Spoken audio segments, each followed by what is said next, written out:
Assalamualaikum warahmatullahi wabarakatuh. Alhamdulillah.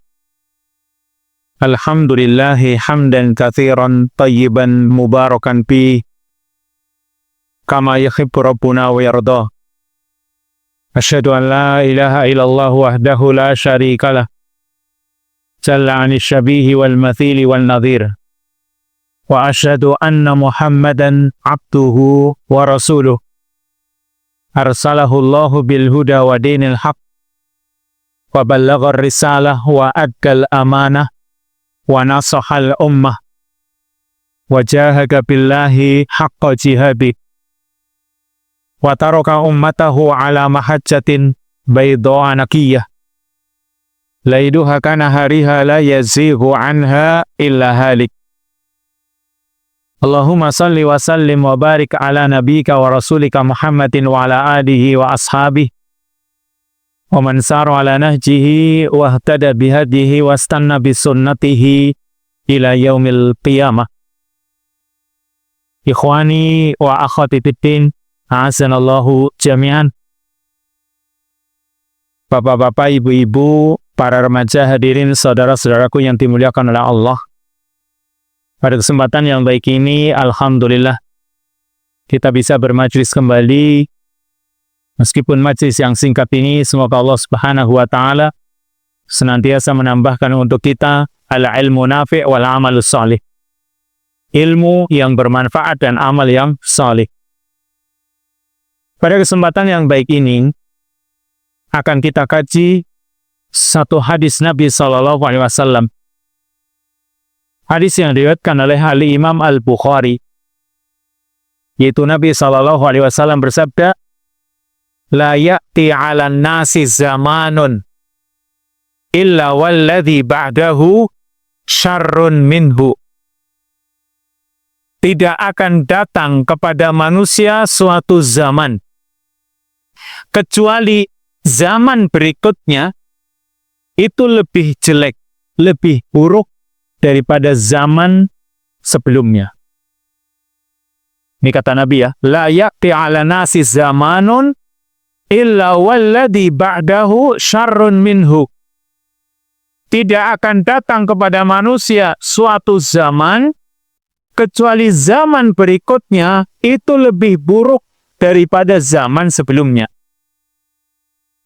Hadis yang seperti ini kadang kalau kita itu merasakan anak-anak zaman sekarang, misal, kadang anak-anak zaman sekarang itu kenakalannya lebih parah dibanding zaman dahulu. Kan begitu kalau kita itu meresapi hadis ini. Dulu tidak ada HP, tidak ada internet. Banyak anak-anak yang pergi ke masjid itu. Sampai kadang anak-anak itu tidur di masjid. Kalau sekarang yang namanya tidur di masjid, orang tua khawatir. Kalau dulu anaknya itu tidur di masjid, orang tuanya itu santai saja, tenang kan gitu. Sekarang anak-anak kok tidur di masjid? Oh, karena yang mereka pegang HP kan. Khawatir di masjid malah melakukan suatu maksiat. Itu keadaan anak muda zaman sekarang. Dan juga keadaan-keadaan yang lain. Sehingga ketika kita itu mendengar hadis ini, la ya'ti 'alan nasi zamanun illa walladhi ba'dahu syarrun min.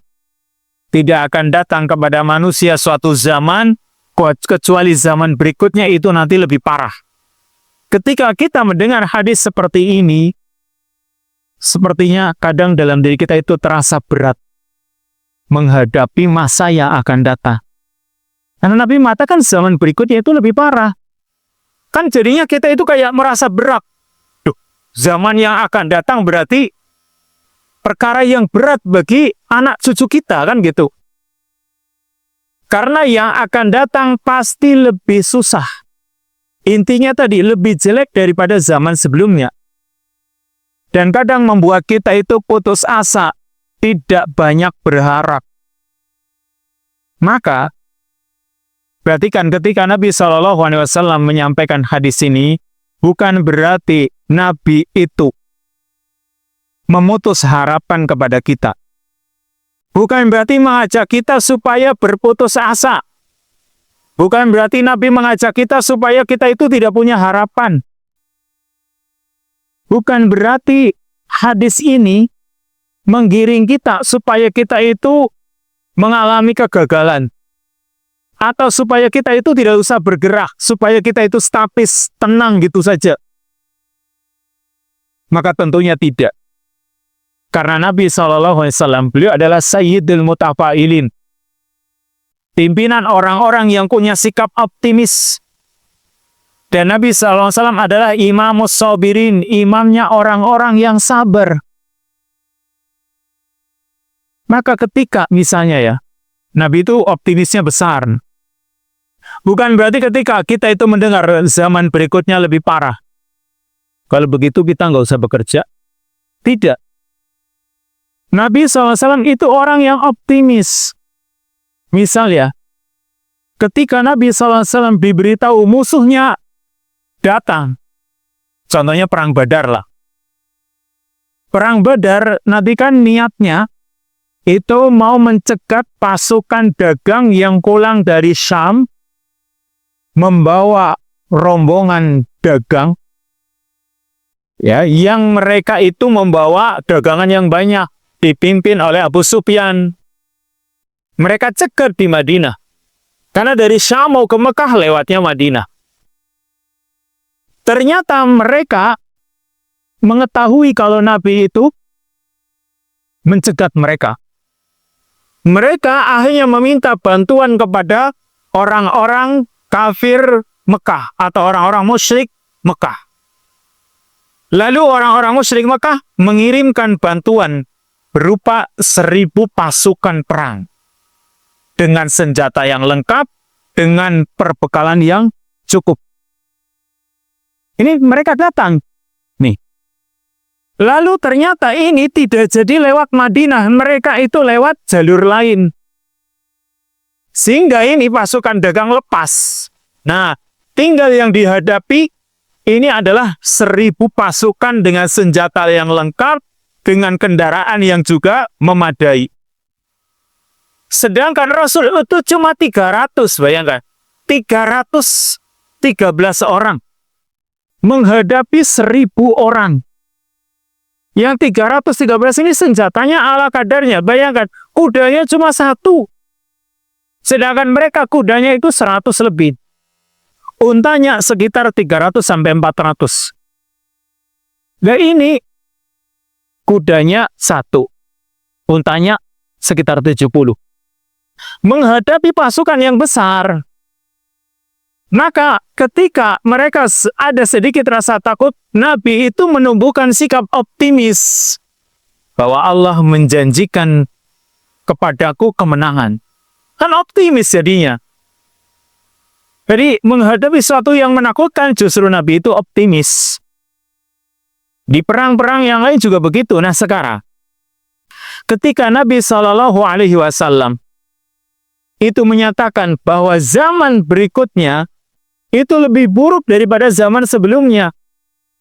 Maka sabda Nabi SAW kita ketahui yang namanya hadis Nabi itu kan banyak. Sebagiannya menafsirkan sebagian yang lain.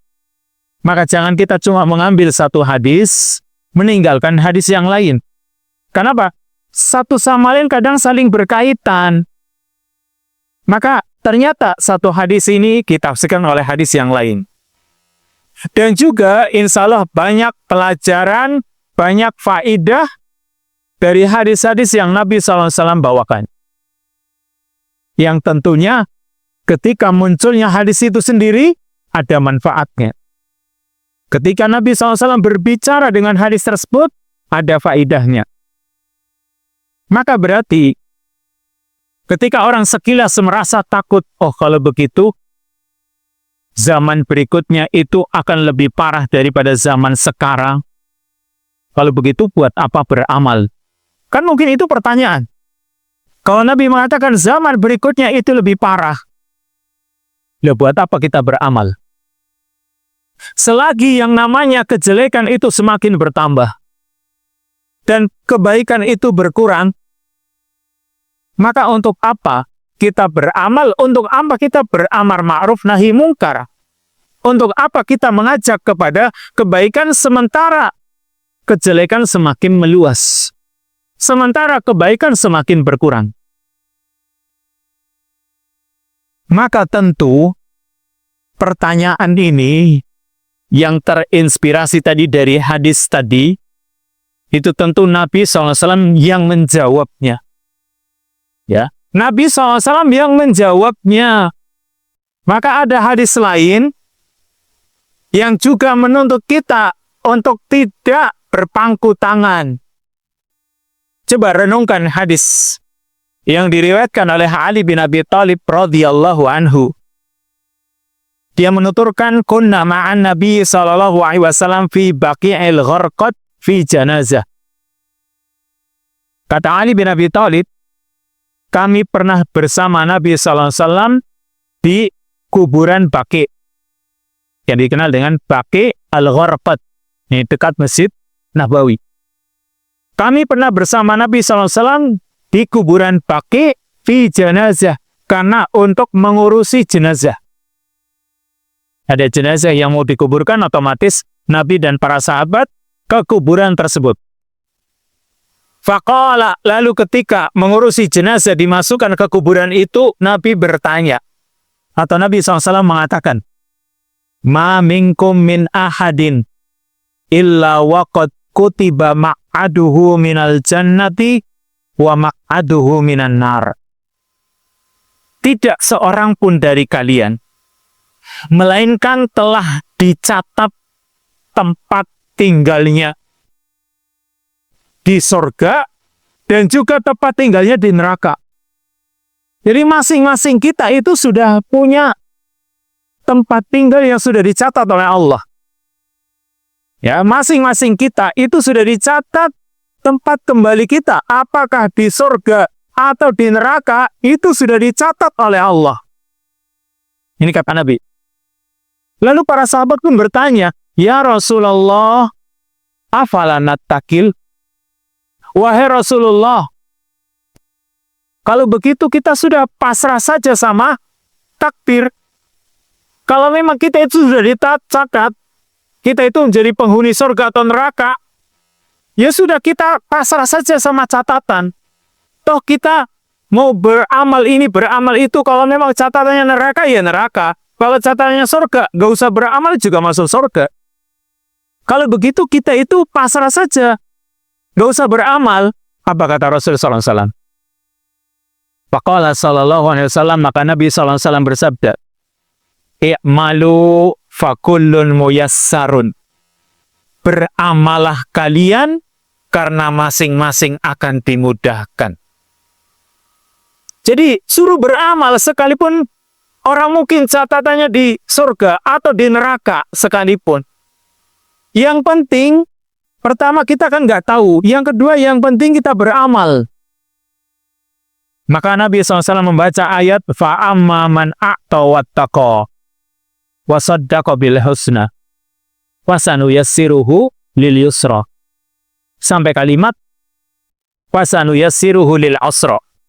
Adapun orang yang memberi dan bertakwa dan membenarkan balasan terbaik, yaitu surga, maka kami mudahkan untuknya jalan menuju kemudahan. Lihat di sini. Sekalipun orang itu sudah ditetapkan takdirnya, bukan berarti orang pasrah sama takdir tersebut. Tetap kita disuruh beramal, berusaha. Ini berarti ketika menghadapi hadis tadi, zaman berikutnya lebih parah. Kalau begitu nggak usah kita itu beramal. Tidak. Kita ambil contoh yang lain. Ya. Kita misalnya jumpai bahwa di masyarakat Islam atau masyarakat Muslim itu kan terjadi perpecahan. Sebagaimana itu sudah dinyatakan oleh Nabi SAW.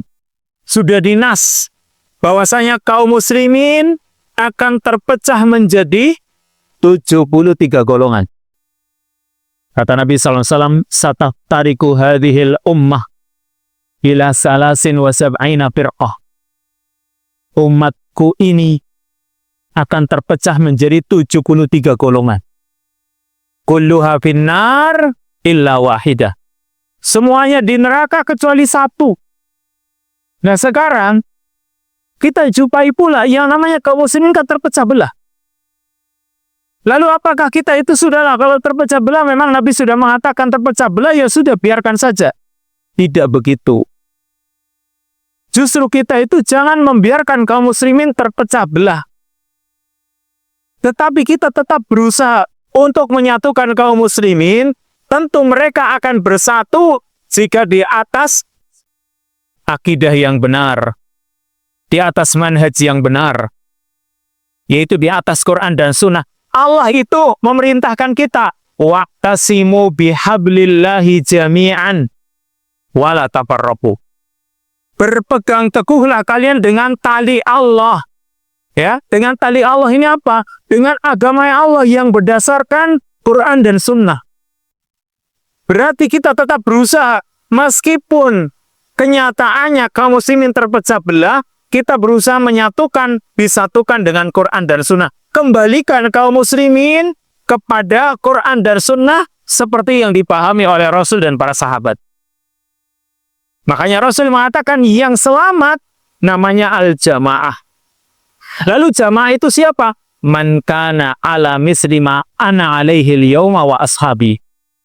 Yaitu orang yang berada di atas seperti yang aku dan para sahabatku jalani. Dia berpegang teguh dengan apa yang Nabi dan para sahabat jalani.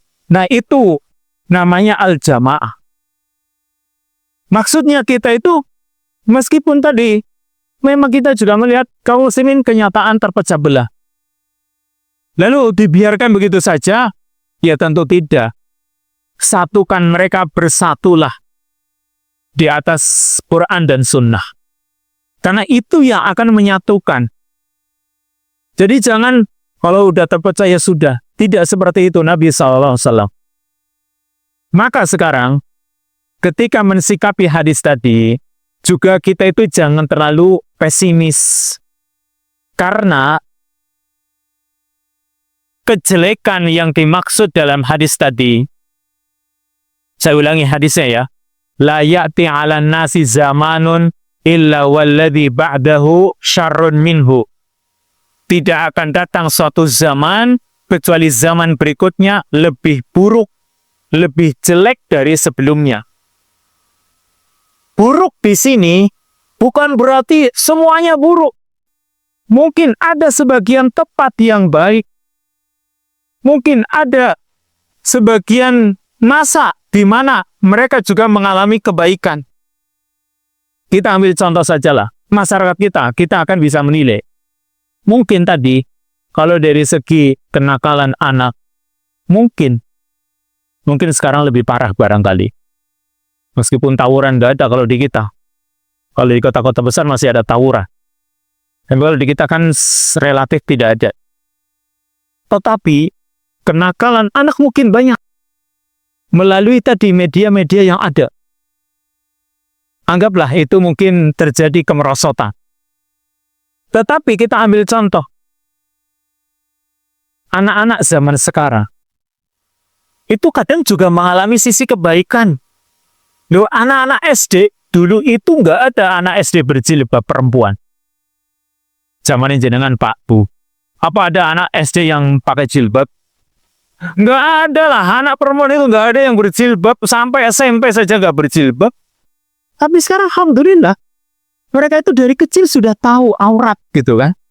Sehingga mereka tutup. Padahal masih SD, meskipun anak SD juga ada yang sudah haid, ya, yang berarti sudah wajib untuk menutup auratnya kan gitu. Tapi alhamdulillah mulai ada kebaikan. Kemudian lagi, di masyarakat kita dahulu yang namanya menghafal Quran, itu jarang sekali orang itu hafalan Qurannya banyak. Jadi imam sejak dulu ya paling-paling wadduha sampai qul a'udzu birabbin nas. Tapi ternyata alhamdulillah sekarang banyak anak-anak kecil yang mereka semangat mereka itu punya hafal Quran dan ini menebar di masyarakat kita. Sehingga mereka punya hafal, kan ada sisi kebaikan.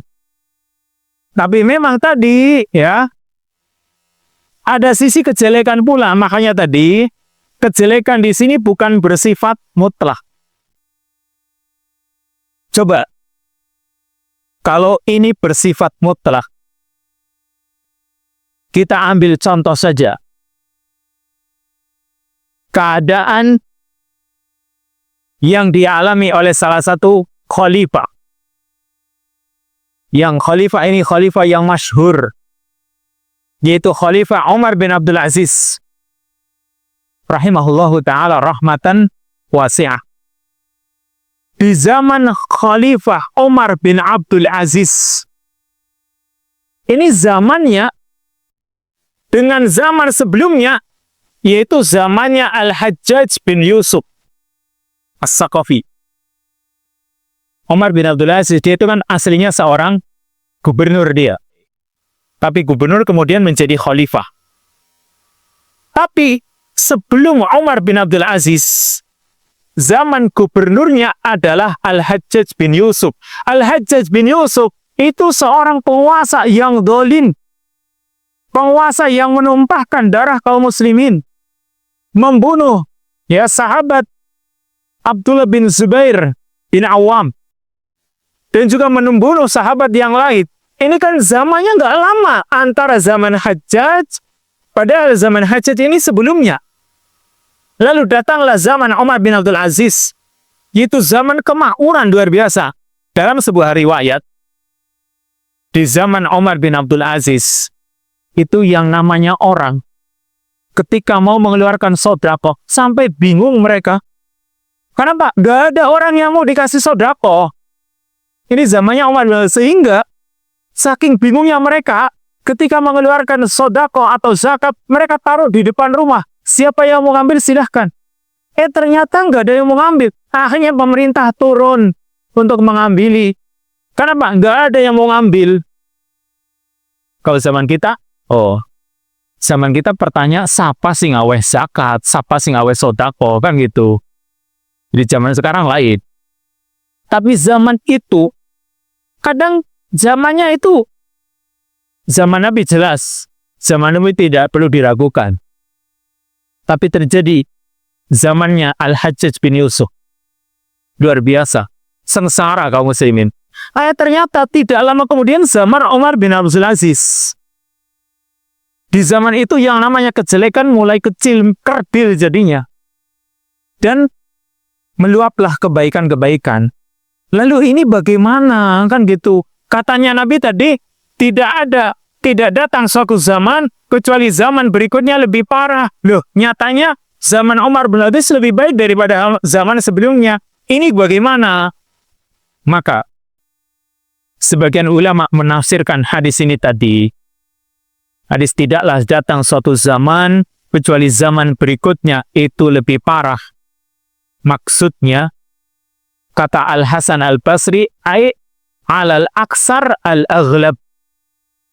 Artinya pada umumnya, ya, pada umumnya atau biasanya zaman sesudahnya itu lebih parah. Itu biasanya. Makanya ketika Al-Hasan Al-Basri ditanya bagaimana keberadaan Umar bin Abdul Aziz sesudah zamannya Al-Hajjaj, dia mengatakan labud dalin nasi min tanfis. Memang di antara manusia harus ada yang menghilangkan kejelekan. Lalu yang lain mengatakan bahwa adanya perbedaan antara zaman sebelumnya dengan zaman sesudahnya, yang memang zaman sesudahnya lebih jelek, ini ya, yaitu ditinjau dari secara umum. Ini maksudnya. Jadi zaman secara keseluruhan, antara zaman sebelumnya dengan sesudahnya ditinjau secara keseluruhan, menyeluruh ya, itu zaman sesudahnya memang lebih jelek. Contohnya, kalau yang tadi permasalahan zaman Umar bin Abdul Aziz. Zaman Al-Hajjaj bin Yusuf dengan zaman Umar bin Abdul Aziz, mungkin tadi dari segi makmurnya rakyat, makmurnya masyarakat, itu iya. Tapi kalau dari segi kapasitas, zamannya Al-Hajjaj bisa lebih baik. Lebih baiknya kenapa? Lebih baiknya di zaman Al-Hajjaj bin Yusuf masih banyak sahabat. Masih banyak para sahabat. Sedangkan zaman Umar bin Abdul Aziz, itu sahabat itu sudah hitungan jari. Ketika zaman masih banyak sahabat, sahabat itu adalah generasi yang paling mulia. Nabi sendiri mengatakan apa? Khairun nasi qarni, summal ladina yalunahum, summal ladina yalunahum. Sebaik-baik manusia itu generasiku. Berarti ketika masih ada para sahabat yang jumlahnya banyak di zaman Al-Hajjaj bin Yusuf, itu masih dikatakan lebih baik. Meskipun keadaan, yaitu tadi, kedoliman memang meluas. Tapi masih ada sisi kebaikannya. Jadi, kalau sekarang yang dimaksud zaman itu lebih jelek, yaitu dari segi ilmu. Iya betul, kalau zamannya Umar bin Abdul Aziz makmur. Zaman sebelumnya Hajjaj kedoliman. Tapi zamannya Al-Hajjaj bisa lebih baik dari segi banyaknya para sahabat. Maka sekarang yang menjadi penilaian itu bukan dari segi makmur ekonominya. Kalau sekarang kita sendiri di masyarakat kita ya, di masyarakat kita, dulu yang namanya orang punya televisi, itu mungkin satu desa satu barangkali. Bahkan mungkin satu kecamatan mungkin masih ada panjenengan Pak yang masih mendapati sekecamatan gue sing di TV sisi tok. Ah, mungkin. Yang punya televisi cuma satu. Nah sekarang bukan cuma setiap rumah. Bosen rumah itu televisi. Nggak ada yang dinyalakan. Televisi nggak ada yang mau sekarang. Kalah dengan HP kan gitu. Berarti lebih makmur. Dulu rebutan televisi itu. Televisinya hitam putih, gambarnya kedip-kedip, yang nonton ratusan. Berjejal mereka sampai desak-desakan nonton, gambarnya kayak udan-udan, gitu kan. Isinya titik-titik, yang nonton banyak. Lah sekarang TV-nya gede, orang asing nonton. Berarti makmur kalau dari segi ekonomi. Kemudian juga makanan. Yang namanya dahulu, orang-orang dahulu saya masih mengalaminya. Itu kalau ada jujukan pesek, anak jujukan, rebutan doge. Aku doge kan gitu kan. Akhirnya sama orang tua diparo. Bahkan dulu separuh dibagi maning. Jadi 8. Kalau yang masih mengalami nih, bayangkan telur cuma separuh, lezi dibagi maning. Kalau sekarang, nggak ada anak yang suka telur. Orang nasi gelem jujukan bosen. Sekarang besek, aduh makan bosen ya. Akhir-akhirnya hari-hari ini isinya jujukan anak ngemeh, isinya wong mantu pada kan gitu. Akhirnya segala jujukan orang kanggo, ujung-ujungnya kasih siapa? Bebek sama ayam sekarang, bayangkan makmur sekarang. Zaman dulu itu rebutan, berarti kan sekarang makmur. Itu kalau dari segi ekonomi. Berarti di sini ya, la ya'ti 'alaikum zamanun illa walladzi ba'dahu syarrun minhu. Itu maksudnya adalah bukan urusan makmurnya hidup, tetapi ilmunya yang ada di masyarakat itu semakin berkurang. Ini yang harus kita pahami. Sehingga ketika ulama meninggal dunia, penerusnya tidak seperti ulama sebelumnya. Maka kalau orang merasa, ini orang lebih pintar daripada Imam Syafi'i, ini orang lebih pintar daripada Imam Ahmad, lebih pintar daripada Imam Malik. Oh, ini keliru menilainya. Ulama dahulu tidak bisa dibandingkan dengan ulama sekarang. Makanya, Kalau zaman sekarang yang namanya beramar ma'ruf nahi mungkar, perkara yang sangat penting. Karena ketika ilmu sudah mulai berkurang, beramar ma'ruf nahi mungkar mulai berkurang pula. Akhirnya ketika amar ma'ruf nahi mungkar berkurang, binasalah manusia. Nah, itulah yang dimaksud. Maka, kalau kita sudah mempelajari hadis ini tadi, sudah memahami hadis ini, bahwa tidak akan datang suatu zaman, kecuali zaman berikutnya lebih buruk, maka tentu kita mengambil ibrah. Ini maksudnya apa Nabi SAW mengatakan kalimat ini? Apa ilmu yang bisa kita dapatkan? Nah, itu yang penting. Setelah kita pahami tadi, bahwa yang dimaksud itu bukan urusan ekonomi, tapi yang dimaksud zaman berikutnya lebih parah, yaitu urusan ilmu. Atau urusan-urusan amar ma'ruf nahi mungkar dan lain sebagainya. Maka sekarang, faedah yang bisa kita ambil dari hadis Nabi ini pertama, yaitu al-hasu ala iktibasil ulumid diniyah qabla hujumi tilkal ayyamir radi'ah. Yaitu menganjurkan kepada kita, mendorong kita, supaya kita mengambil ilmu, supaya kita mempelajari ilmu agama ini sebelum datangnya serangan hari-hari, di mana hari-hari itu keadaannya sangat buruk. Jadi sebelum nanti datang sesudah kita, itu keadaan yang sangat buruk, berarti maksudnya kita segera membentengi diri kita dengan mempelajari ilmu agama ini. Ini yang harus kita itu memahaminya. Kita harus berusaha, bersegera ambil ilmu dan kita amalkan. Sehingga kita punya ilmu dan kita punya amal yang saleh. Meskipun kadang orang ketika mengambil ilmu ini, ya kadang lelah, payah, ya.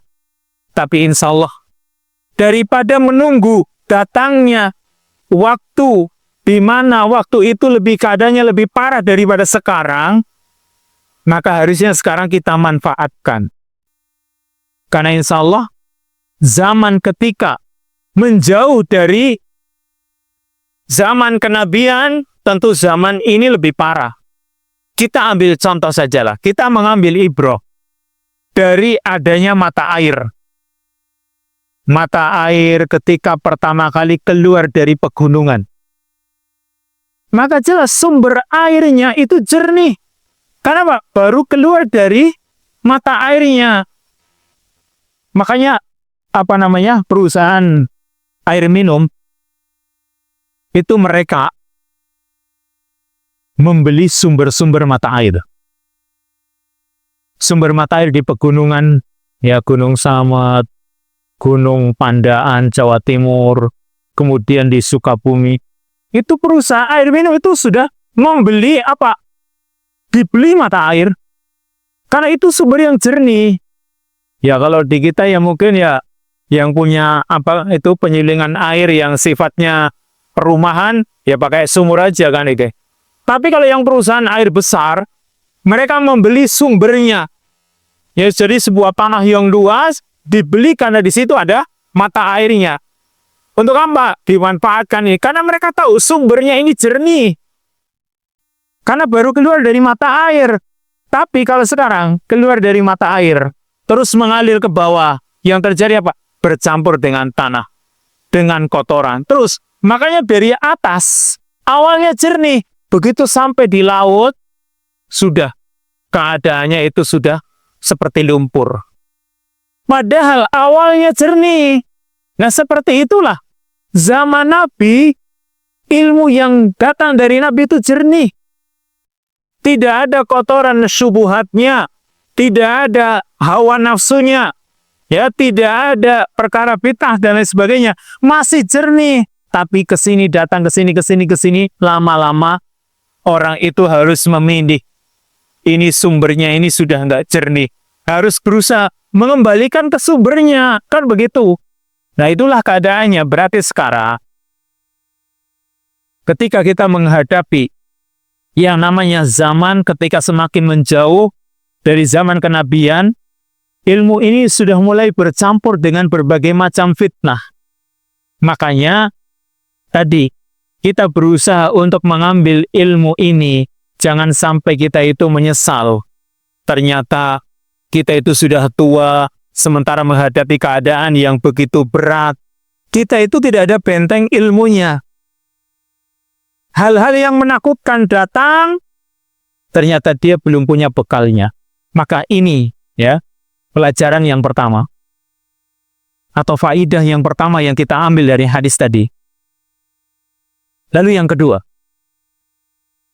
Yang kedua, ketika kita mengetahui bahwa zaman berikutnya itu lebih parah dari zaman sebelumnya, ini tentunya kita itu harus mengagungkan, menghormati, memuliakan kedudukan ulama salaf. Baik dari kalangan tabi'in atau tabi'ut tabi'in, dari sahabat, dari tabi'in dan tabi'ut tabi'in. Kenapa? Karena mereka hidup di zaman generasi utama umat ini. Tadi Nabi sudah mengatakan, khairun nasi qarni, summal ladina yalunahum, summal ladina yalunahum. Sebaik-baik manusia, kata Nabi, itu generasiku. Siapa? Para sahabat. Nabi dan para sahabat itu generasi sebaik-baik manusia. Lalu sesudah mereka siapa? Para tabi'in. Habis itu sesudah mereka lagi siapa? Tabi'ut tabi'in. Nabi menyatakan 3 Al-Qurun Al-Mufaddalah ini sebagai bentuk pujian kepada mereka. Ini mereka adalah generasi yang paling utama. Yang berarti kita itu berusaha memuliakan mereka. Karena Nabi sendiri memuliakan mereka. Kita muliakan, oh ini para sahabat. Berarti kalau para sahabat, ya jangan dicaci maki. Ini sahabat Nabi loh. Ini ulama dari kalangan tabi'in. Yang mereka jelas mengambil ilmu dari Nabi SAW. Sehingga, kata Syekhul Islam Ibnu Taimiyah, beliau mengatakan yang artinya sebaik-baik generasi dari umat ini, yaitu mereka dari kalangan sahabat, para tabi'in dan tabi'ut tabi'in, mereka punya kebaikan dari segi amalan, dari segi ucapan, dari segi keyakinan. Jadi mereka memiliki fadilah, memiliki kelebihan. Mereka itu adalah sebaik-baik generasi pertama. Dari segi ilmunya, dari segi amalannya, dari segi keimanannya, dari segi agamanya, dari segi ibadahnya, mereka itu adalah orang-orang yang memiliki keutamaan. Makanya, kalau orang itu sudah mencaci mereka, ini sangat disayangkan. Para sahabat dicaci maki sih gimana kan gitu. Wong ilmu datang dari mereka. Contohnya ya, ada satu kelompok dari kaum muslimin yang mencela, misalnya mencela Abu Bakar atau mencela Umar. Dia anggap Abu Bakar ini begini-begini, dia punya kesalahan begini-begini. Salah satunya begini ya. Abu Bakar itu dianggap telah mengambil kekuasaan. Setelah Nabi meninggal dunia, harusnya yang menggantikan Nabi itu bukan Abu Bakar. Harusnya seperti Ali bin Abi Thalib. Harusnya Fatimah, kan gitu. Abu Bakar itu dolim. Karena dia menjadikan Fatimah sakit. Bahwa salah satu contohnya ini yang dituduhkan oleh mereka. Nabi itu punya tanah. Ya, di daerah Khaybar, yaitu namanya Fadak. Tanah daerah Fadak. Itu Nabi punya tanah. Ya, tanah itu punya Nabi. Karena Pak, hasil dari ghanimah. Nabi memilikinya.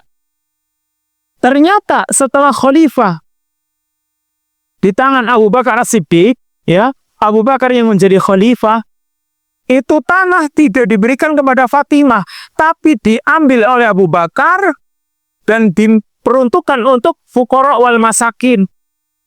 Ini Abu Bakar dolin kepada Fatimah. Makanya Fatimah itu jadi sakit-sakitan. Duh, Fatimah meninggal kapan?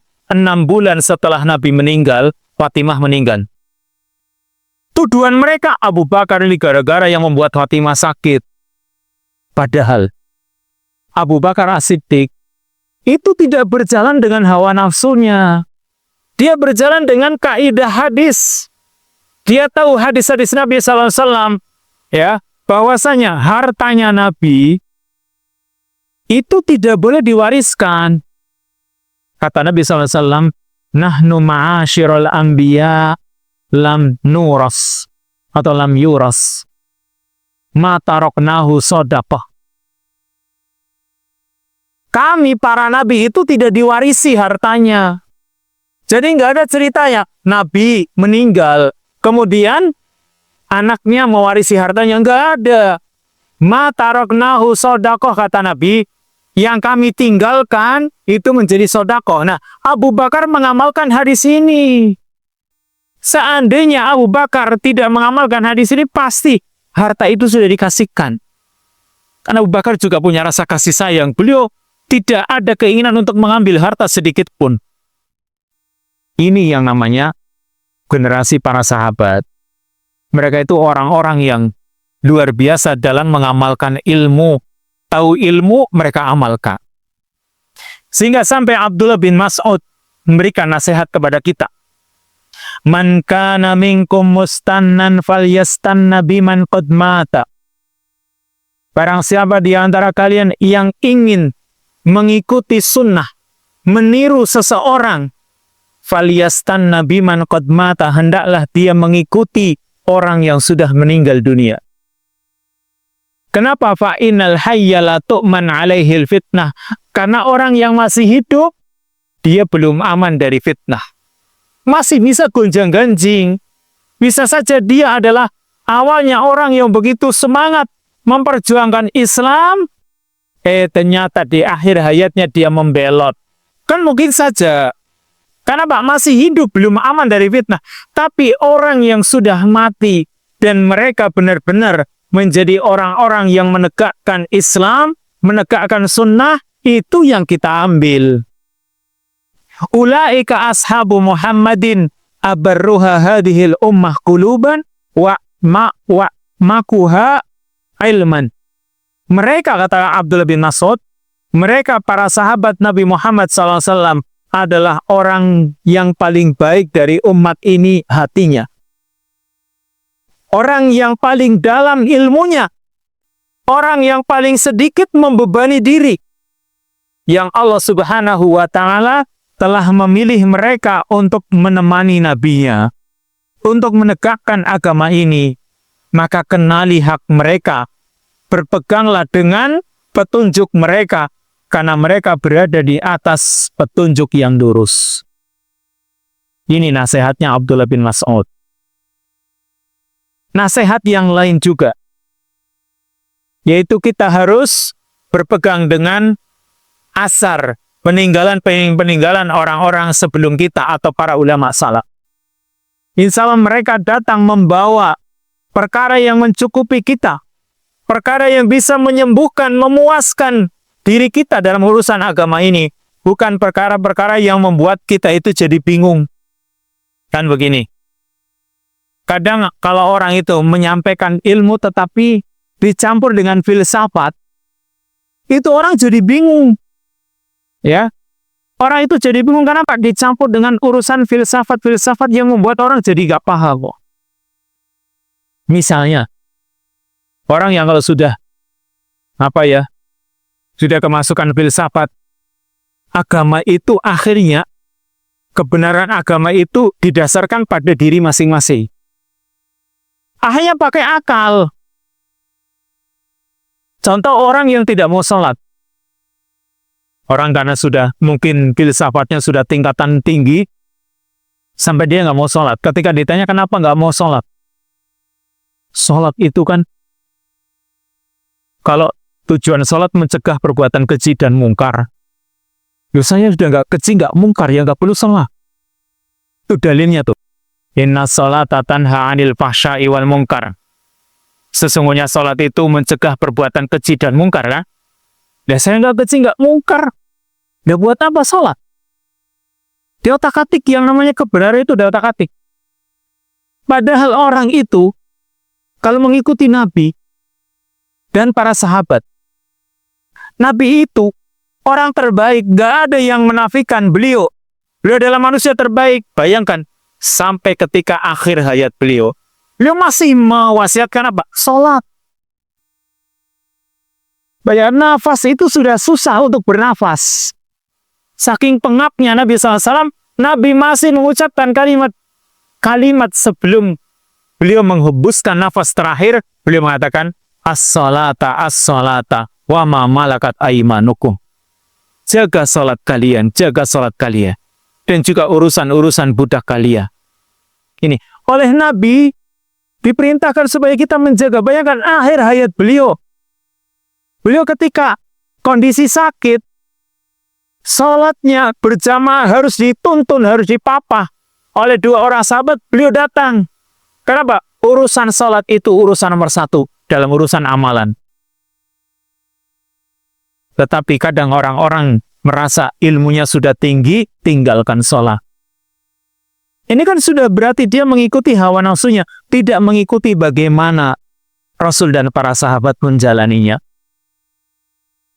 Maka Al-Imam Asy-Syafi'i rahimahullahu ta'ala, beliau pun mengatakan tentang para sahabat, hum fauqana fi kulli ilmin wa aqlin wa dinin wa fadlin wa kullu sababin yunalu bihi ilmun au yudraku bihi hudan wa ra'yuhum lana khairun min ra'yina li anfusina.